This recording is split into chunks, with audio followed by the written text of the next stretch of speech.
नमस्कार मित्रांनो, विवेक कुसळकर या युट्यूब चॅनलवरती तुमचं हार्दिक स्वागत आहे।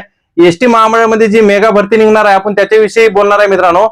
हे कन्फर्म आता झालेलं आहे की एसटी मध्ये हे फक्त कंपनी थ्रू आता भरती केली जाणार आहे। टेंडर जे निविदा निघलेली आहे ती कंपनी थ्रू म्हणजे कन्फर्म भरती केली जाणार आहे, कारण सरकारनं सरकारचीच मनमानी आता केलेली आहे। मी पहिले माझ्या एका व्हिडिओमध्ये तुम्हाला सांगितलं होतं की सरकारने काय केलं, महाराष्ट्राचे परिवहन मंत्री प्रतापराव सरनाईक यांनी एसटी संघटनाशी विविध संघटनाशी चर्चा करून सरळ सरळ त्यांनी सांगितलं होतं की आम्ही ही जे भरती होणार आहे एसटी महामंडळाची मेगा भरती, याच्यामध्ये 3 वर्षानंतर मुलांना म्हणजे सेवेमध्ये म्हणजे परमनंट करण्याचा प्रयत्न आम्ही करूया आणि जे मुलं चांगल्या प्रकारे सेवा करतील आम्ही त्यांना परमनंट करूया असं ठरवलं होतं मित्रांनो। जी बैठक झाली होती, पण आता ही जी निविदा आलेली जे टेंडर निघाले टेंडर काढलेलं आहे त्यांनी त्या टेंडरमध्ये सरळ सरळ सांगितलेलं आहे की एका कंपनीद्वारे ही भरती घेतली जाणार आहे, एसटी महामंडळाद्वारे घेतली जाणार नाही। आणि एसटी महामंडळवाले जे म्हणजे जी संघटना होती जी विरोध करत होती, तर मित्रांनो तुम्हाला मी सरळ सांगू इच्छितो, कारण की कोणीही असो, आता पहिलेच तर एसटी महामंडळवाल्यांचे लवकर पगार होत नाही, त्यांनी अजून विरोध जर केला तर कोण आता विरोध करणार,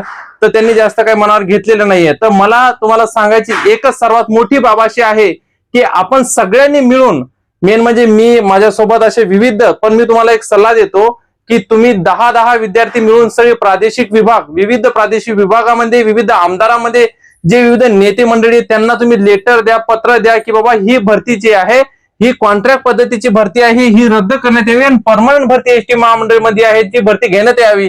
बघा आता हे जे टेंडर निघलेलं आहे एका कंपनीद्वारे निघलेलं आहे मित्रांनो। टेंडर कंपनीद्वारे, तुम्हाला पण माहिती आहे कंपनी ही स्वतःचीच मनमानी करत असते, कोणती कंपनी, कारण कंपनीमध्ये कसं असतं की बाबा याचा लग्गा आहे त्याचा लग्गा आहे, त्याच्या ओळखीनं डायरेक्ट आपण घेऊया आतमध्ये, जे खरं आहे ते खरं बोलतो मित्रांनो मी व्हिडिओमध्ये।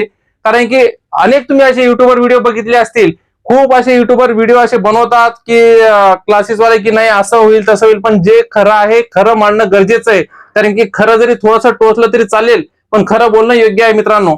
या कंपनी काय करतात की जर एखादा ओळख असली, एखाद्या व्यक्तीची जर ओळख असली ना, बरोबर, सर्वात प्रथम त्या मुलाला घेतलं जातं, बरोबर।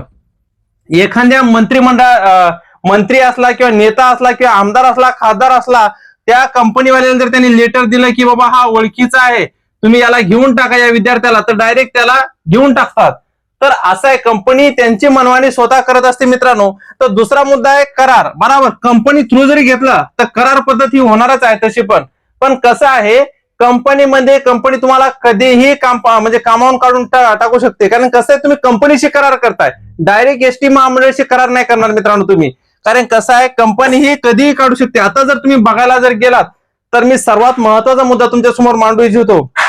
सर्वात प्रथम सरकारनं काय केलं पाहिजे, 1 वर्ष भरती लेट जरी घेतली, मी सरळ सरळ तुम्हाला सांगू इच्छितो, खूप मुलांना राग पण येऊ शकतो पण खरं बोलल्याशिवाय काही इलाज नाहीये।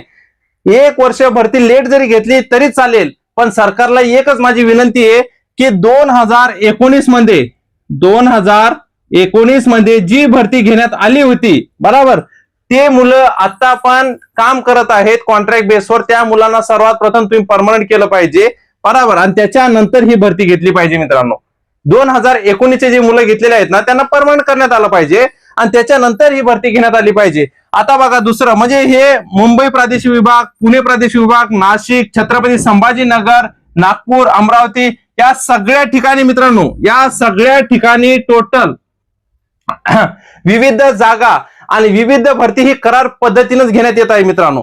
कारण की मी पहिले आपल्या व्हिडिओमध्ये सांगितलं होतं की प्रतापराव सरनाईक यांनी जी चर्चा केली एसटी महामंडळाशी, विविध संघटनांशी चर्चा करून सरळ त्याचा म्हणजे प्रॉब्लेम सॉल्व्ह करण्याचा प्रयत्न केला होता, पण आता काल परवाच कळालं की ही जे निविदा टेंडर निघालेला आहे या टेंडरद्वारे सरळ सरळ सांगितलेलं आहे की कंपनी थ्रू भरती घेणार आहे, कंपनी भरती घेणार आहे, आणि एसटी महामंडळाने सरळ सरळ सांगितलंय की आम्ही ही भरती घेणार नाही। आता कंपनी ठरवणार की कोणाला भरती करायची आहे का नाही। आता मी सरळ तुम्हाला सांगितलं होतं कंपनी ठरवणार की कोणाला भरती करायचं। जर एखाद्याची ओळख जर असली कंपनीमध्ये, त्या कंपनीच्या म्हणजे कोणताही व्यक्ती असो, आता कसं आहे की या जगात 100 पैकी 70% हे ओळखीनच लगेच लागून जातात, कसे, जे मोठे श्रीमंत लोक आहेत। आणि दुसरा प्रकार कसा आहे, 100 पैकी 90% मुलं, 100 पैकी 90% मुलं जे गरीब आहेत, ते जे मेहनत करणारे आहेत ते तसेच मागे राहून जातात, कारण की या जगात फक्त पैसा ओतला की कुठेही नोकरी लागते। या पैशामुळे सगळ्या परीक्षांचा सरळ सेवामध्ये, विविध स्पर्धा परीक्षेमध्ये, विविध म्हणजे अशा स्पर्धामध्ये जो मेहनती मुलगा आहे तो मागे पडत चालला. आणि जे पैसे ओतून लागतायत पुढे, त्यांना पुढे काही कळत नाही की आपण काय करतोय काय नाही, फक्त पैशाच्या भरोश्यावर लागले. आणि जर तो घोटाळा समोर आला, जर उजाड झाला, जर तुम्ही TCS द्वारे जर बघितला असेल वनरक्षकच्या वेळेस किती मोठा घोटाळा झाला होता. आणि वनरक्षकचा पेपर फुटूनही सरकारने ती भरती घेतली की नाही कडे जाऊ द्या, हो द्या भरती, हो द्या, काय नाही, आम्ही त्याची चौकशी करू. चौकशी फक्त ही नावापुरतं होत असते, ही पूर्ण कधीच होत नाही, फक्त नावाला ही चौकशी होत असते मित्रांनो. तशीच त्या पद्धतीने कसं आहे, आता जे मुलं 10 मुलं मेहनत करतात, त्या 10 मुलांपैकी 2 जण, 8 जण बघा, 10 पैकी 2 जण असे असतात जे फक्त पैशाच्या भरोश्यावर असतात. बरोबर, कारण की त्यांना काही गरज नसते, त्यांनी कधी अभ्यास केलेला नसतो, अभ्यास नावाचा प्रकार माहीत नसतो. त्यांना काय वाटतं की आपण कंपनीद्वारे जर घुसलो, कंपनीने आपल्याला सिलेक्शन केलं तर आपण ओळखीच्याने म्हणालो, ओळख जर असली ना, त्यांनी ओळखीच्याने सिलेक्शन केलं तर कॉन्ट्रॅक्ट बेसवर थोडे अजून पैसे लागून आपण कन्फर्म म्हणजे परमनंट होऊ शकतो. पण जो गरीब मुलगा रात्रंदिवस 2019चे जे मुलं आहेत मित्रांनो, ज्यांना घेतलेला आहे 2019चे, ज्यांनी आतापर्यंत एसटी महामंडळमध्ये सेवा दिलेली आहे, सेवा म्हणजे करत आहेत, काम करत आहेत, त्या मुलांना पहिले सर्वात प्रथम परमनंट केलं पाहिजे. त्याच्यानंतर तुम्ही ही जे मेगा भरती काढताय, ती मेगा भरती तुम्ही काढली पाहिजे, आहे का नाही, की सरकारनं त्या गोष्टीकडे लक्ष दिलं पाहिजे. पण सरकार कोणत्या गोष्टीकडे लक्ष दिलं? सरकारनं डायरेक्ट सगळ्यांना डायरेक्ट मोठा धोका दिला, डायरेक्ट न बघताच एकदम असा झटका दिला सरकारने, की डायरेक्ट बोलले की टेंडर काढलं आणि सरळ सांगितलं की ही कंपनी थ्रू भरती होणार आहे. आता शेवटचा मुद्दा कोणता आहे? एसटी महामंडळ भरती घेण्यास नकार. आता मला तुम्ही सांगा, एसटी महामंडळ भरती घेण्यास नकार का देत आहे मित्रांनो? माहितीये का, की एसटी महामंडळाने जर भरती घेतली तर त्यांना काय वाटतंय की आपल्यावर मुलांचा, ज्या मुलांना आपण भरती करून घेणार त्या मुलांचा आपल्यावर येऊ शकतो दबाव, विविध आंदोलने, हे असे तसे, म्हणजे अशा खूप गोष्टीचा त्यांनी विचार केला. सरळ सरळ त्यांनी सांगितलं की आम्ही का भरती घेणार नाही, आम्ही टेंडर काढलं, टेंडरद्वारे ही भरती होणार आहे. म्हणून मला तुम्हाला सगळ्याला एक विनंती आहे मित्रांनो, तुम्ही सगळ्यांनी 10-10चा ग्रुप हो, 15-15चा ग्रुप हो, तुम्हाला कळकळीची विनंती आहे. जे मुलं म्हणजे एसटी महामंडळमध्ये भरती होण्यास प्रवृत्त आहेत की त्यांना भरती व्हायचंच आहे, त्या सगळ्यांना, लिपिक असो, कंडक्टर असो, ड्रायव्हर असो, या सगळ्या पदासाठी ज्यांचा ITI वगैरे झाला, कारण कंपनी थ्रू जर भरती झाली मित्रांनो, तर तुम्हाला मी सरळ सरळ सांगतो की कोणत्याही मुलाला पैशा थ्रू असो, या ओळखीने असो, या डायरेक्टली घेतलं जातं, हे तुम्हाला पण माहिती, कॉन्ट्रॅक्ट बेसवर, आणि कधीही त्या मुलाला काढलं जातं. पण एसटी महामंडळ थ्रू जर ही भरती परमनंट जर घेण्यात आली तर खूप मोठा फायदा होऊ शकतो. म्हणून तुमचा गट बनवा, सगळ्या प्रादेशिक विभागामध्ये लेटर द्या. मी आणि माझे सहकारी जेवढे आहेत ते सगळे आम्ही लेटर देणारच आहोत. पण तुम्हाला मी एक कळकळीची विनंती, भाऊ म्हणून विनंती करतो, मित्रमैत्रिणींना सगळ्यांना सांगू इच्छितो की बाबा तुम्ही सगळ्या एसटी महामंडळ, या मंत्री संत्री नेते मंडळींना विविध पद्धतीने, कारण की जोपर्यंत या जगात एक प्रकार महत्वाचा आहे मित्रांनो, तो म्हणजे कोणता माहितीये का? हे सगळ्यांनाच तुम्हाला माहितीये, एक मोठा सगळ्यात प्रकार म्हणजे आपल्या जीवनातला कोणता आहे? तो म्हणजे संघर्ष. बरोबर, या जगात आपण जोपर्यंत संघर्ष करत नाही तोपर्यंत आपल्याला फळ भेटत नाहीये, हे नेहमीच झालेलं. आता पोलीस भरती वेळेस पण आपण तेच केलंय वयवाढसाठी, आणि आता एसटी महामंडळासाठी हा सगळ्यात मोठा लढा उभा राहिला पाहिजे मित्रांनो. कारण की ही जी भरती आहे ही टेंडरद्वारे ही रद्द झाली पाहिजे, कंपनी थ्रू. बरोबर, ही एसटी महामंडळ यांच्या थ्रू ही परमनंट भरती घेतली पाहिजे. आणि सर्वात प्रथम 2019चे जे मुलं आहेत त्यांना परमनंट करण्यात आलं पाहिजे, आणि त्याच्यानंतर ही भरती घेतली तरी चालेल. पण आता जर ही भरती तुम्ही घेणार असाल तर ही परमनंट भरतीच घ्या. कॉन्ट्रॅक्ट बेस ही रद्द झालंच पाहिजे. कॉन्ट्रॅक्ट बेस महाराष्ट्रामध्ये कोणत्याच भरतीला राहिलं नाही पाहिजे मित्रांनो. म्हणून तुम्ही सर्वात जास्त जेवढे मुलं जमतात, जेवढे सरळ सेवा पद्धतीने किंवा विविध स्पर्धा परीक्षेची विविध मुलं जे तयारी करतायत, त्यांनी सगळ्यांनी एकजूट होऊन प्रादेशिक विभागामध्ये नेते मंडळींना, राजकीय लोकांना तुम्ही लेटर द्या. कारण की तुम्ही जोपर्यंत पाठपुरावा करणार नाही तोपर्यंत या सरकारला जाग येणार नाही. म्हणून संघर्ष करणं अटळ आहे.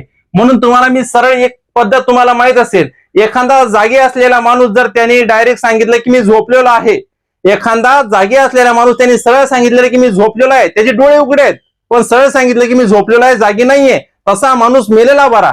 तसं सरकारनं आपल्यासोबत केलेले मित्रांनो. म्हणून मी तुम्हाला सरळ सांगू इच्छितो की या सरकारला जर जागा करायचं असेल तर आपल्या सगळ्यांना पोलीस भरती आणि वय वाढसाठी आपण जसं एकजूट झालो होतो तसं आपल्याला एकजूट होणं खूप गरजेचं आहे.